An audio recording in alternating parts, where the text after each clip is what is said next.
Chapter 19. Alice. Santa arrived as soon as dinner was over. The church volunteers cleaned up the buffet tables, swapping the lasagna with cookie platters. One woman stood there filling cup after cup with plain milk until there was a veritable sea of white beverages. They started the coffee so that the adults could have that as an alternative. But before letting anyone retrieve their dessert, the big man himself walked into the room. The children squealed and clapped, jumping up from their seats to shower him with hugs. He brought 2 elves and a Mrs. Claus with him, who helped guide the children back into the lobby. The grown-ups stood to follow, collecting in a wide circle around the Christmas tree. Santa began handing out presents, spending a few minutes with each child before handing them a gift. "And what would you like for Christmas this year?" Santa asked the boy who had been sitting next to me. "A home," he answered poignantly. Santa looked up and made eye contact with his wife before heaving a great sigh. All the parents in the room held their breath, wondering how he was going to field that question. Getting down on one knee, Santa gathered all the children around. "I know things are hard right now. Mrs. Claus and I were just talking about what we can do to make this a Merry Christmas. I'm sorry, but my elves aren't very good at building houses." "You could give me one that's already built," the boy answered. Again, all the grown-ups held their breath. "I'm going to give you something even better," Santa said, tapping the boy on the shoulder. "Do you know what this is?" "No," some of the other children answered, intrigued. "School," Santa answered. "School?" the boy repeated, confused. "If you study hard and do well in school, you can do anything you want in life. You could be a doctor or a businessman, and even buy a mansion." The boy considered it, as if he had never looked at the situation quite like that before. "Okay," he agreed finally. His mother surged forward to wrap her little boy up in a hug, grateful to the actor playing Santa for putting such a positive spin on the problem. I reached for James's hand since he stood so close. It was a touching moment, and I wanted someone to share it with. He squeezed my fingers gently, letting me know that he was moved as well. We hung on for another long moment, watching Santa distribute the rest of the toys. It just felt normal and sweet all at the same time. Being there with him made the whole event that much better. Not only was I part of an expression of love and generosity, but I could share it with one of the most important people in my life. With a jolt, I realized I was letting myself slide down that slippery slope. It's true that James was important to me a long time ago. He was the first man I had ever been with, and we shared a last name for more than a year.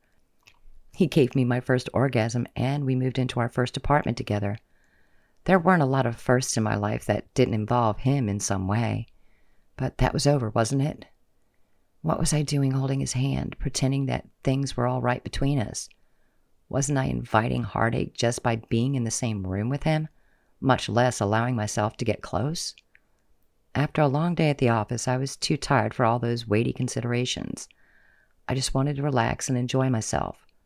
After Santa's visit was over, the party moved back into the cafeteria, where children grabbed handfuls of cookies despite the protest of the shelter manager and his volunteers. James and I went back into the kitchen to see how we could help out. They put us to work washing dishes while the rest of the church ladies took a seat and ate whatever was left over. They laughed and joked with each other in such a friendly manner, I knew this wasn't their first Christmas party. "Are you guys doing anything else between tonight and the big day?" I asked, soaping up the sponge and handing it to James. "We're going to the men's shelter tomorrow night and the orphanage on Christmas Eve," one woman answered. "That's amazing," James responded, putting my feelings into words. "When do you get a break?" I asked. "It's fun," another woman said, breaking apart the last of the dinner rolls. "I don't know what I'd do with myself over Christmas if I couldn't volunteer." "It sounds like you've been doing this for quite a while," I observed. 10 years? The first woman asked the group. 12, someone else replied. There was a fight over the exact number of years, which dissolved into a half-dozen separate conversations. I turned to James, picking up the first of many plates. "Do you think that could be us in 12 years? He leaned close to whisper in my ear. "I don't see a penis among them." I laughed out loud, lowering myself to my elbows to catch my breath. Of course he had to go there. "That's not what I meant," I said, regaining my composure. If you meant that you'd like to do this with me for the next 12 years, then yes, I think that could be us. I leaned over to put my head against his shoulder. There was no mistaking the gesture. This had gone past the friendship stage and straight to lover's lane. I felt James stiffen, and I knew I shouldn't have pushed my luck. He was probably confused, poor guy. I was the one who'd insisted on maintaining my distance, and now I was going against all my previous proclamations. But damn it, I liked him, and it felt good to show it. I handed him a plate, and he washed it, handing it back so I could towel it off. One by one, we created a stack of clean dishes out of a pile of dirty ones. It took us an hour, and by the time we were finished, the church ladies had finished their meal and were just about done cleaning the rest of the kitchen. We wandered out to the cafeteria as a group, delighted to discover that there were still a few cookies and cupcakes left. I snagged 2 of each, one for me and one for James, and picked a seat near the door. James sat down next to me, draping one hand over my shoulder. I didn't argue with him when he guided my head down to his chest. Leaning against him, I gave in to the exhaustion that was knocking at my heart. I had been up since 6 that morning, and it was now well past 9. I reached for a cupcake, delicately peeling the wrapper off before taking a bite. "These are good," I managed to say. "I'll take your word for it," he replied. "You don't want one?" I asked. "They look delicious," he teased, looking down at me. "But I've got my hands full." "Here, have this one." I passed him the one I had taken a bite out of, reaching for the second one. He had one free hand and used it to take a bite of the cake, licking red and green icing from his lips. I craned my neck to look up at him, debating whether or not to help him with the frosting. I decided I'd better not, considering there were children in the room. The 2 women from dinner walked by, still chatting. They took one look at us and put their heads together in mock affection. I laughed, knowing that they were right. We were a couple. I was trying to fight it, telling myself over and over that I didn't need him. It was true that I didn't need a man in my life. I had everything necessary for survival right at my fingertips. A high-paying job, a nice apartment, enough food to sustain me. I didn't need a relationship, but I wanted one. And it wasn't just any relationship that I wanted. It was the one I thought had been lost when James's parents died. The same one I had been searching for without realizing it for more than 10 years. Leaning against each other, we ran out of things to say. It just didn't seem important to make up conversation topics or to pretend that things weren't progressing. We both knew the other's heart and were comfortable enough with each other to lapse into silence. The children raced around until their parents called them to bed. The church ladies packed up the trash and grabbed their purses. It was time for them to go home and cook for their own families. I rose to my feet, straightening out my shirt.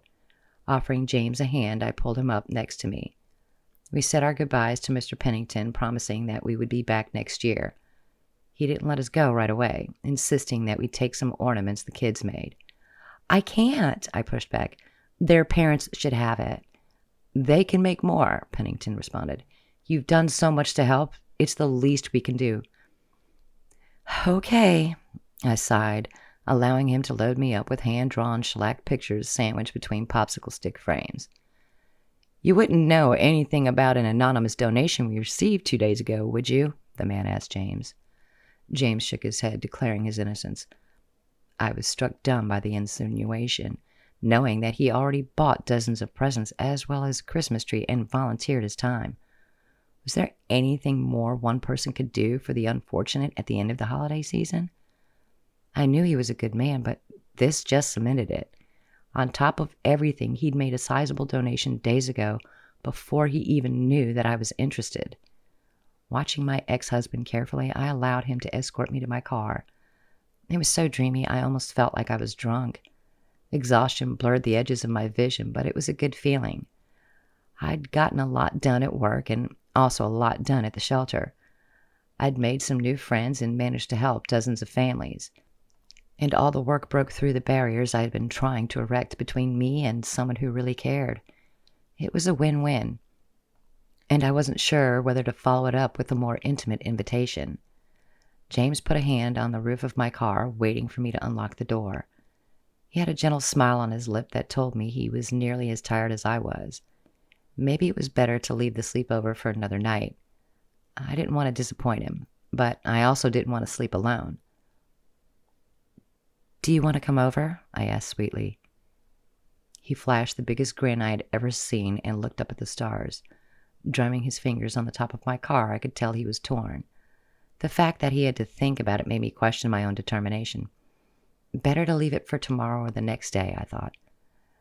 "Forget it," I spoke up, stealing the decision away from him. "It's been a long day."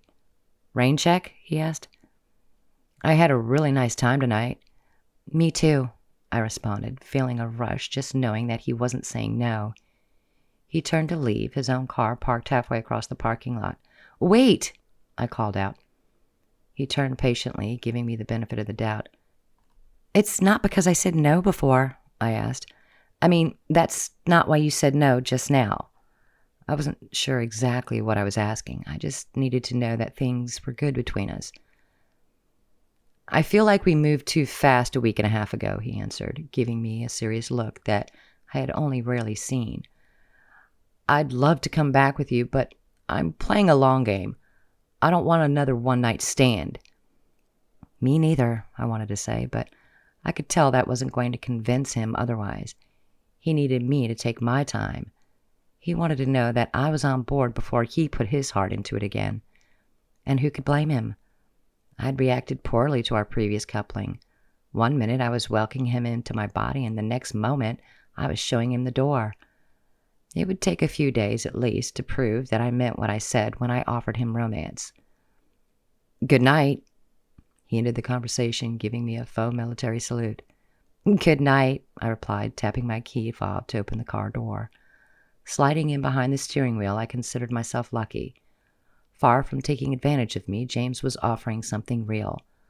All I had to do was accept it, and it could be mine. He was giving me the gift of time so that I could figure out where my heart lay. It was too perfect. Coming at the end of a long day, I couldn't wait to get home and wrap myself in flannel. I was going to jump into one of those cheesy romantic comedies, and this time, I was going to enjoy it.